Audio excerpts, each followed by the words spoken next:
आज चाहिँ म होइन एकजना मान्छेको फोटोसहित टिकटकमा हाल्दैछु होइन। तपाईँहरूले सबैले त्यो सेयर गरेर उसँग पुऱ्याइदिनु। मैले टिकटकमा पनि ब्लग हानेको छ होइन, फेसबुकमा ब्लग हानेको छ। त्यो मान्छेले होइन मसँग पैसा मागेको थियो, मैले पैसा दिएको थियो होइन। मैले समथिङ लगभग 50,000 जति दिएको थियो। त्यो पैसा मलाई फिर्ता गर्नुपर्छ भनेर त्यो मान्छे मलाई ब्लग हानेर गएको छ फेसबुकदेखि र टिकटकदेखि नै।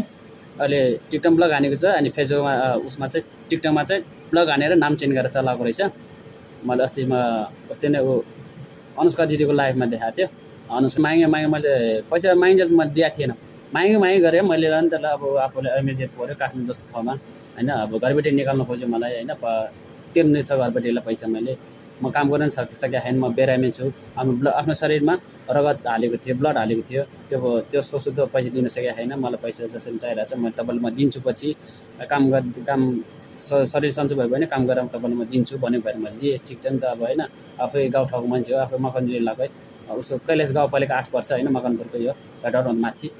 त्यो मान्छे म फोटो पेस्ट गर्दैछु होइन। फोटोसहित म टिकटकमा हाल्छु। सबैले त्यहाँसम्म पुऱ्याइदिनु होला है त। अनि उसको घर चिन्ने एउटा बहिनीसँग म कन्ट्याक्ट भइसकेँ। उसको घर थाहा छ अरे एउटा बहिनीलाई, बहिनी हो त्यो मान्छे बहिनी। त्यो बहिनीलाई मैले भनेको छु मलाई घर देखाइदिनु। घर देखाएपछि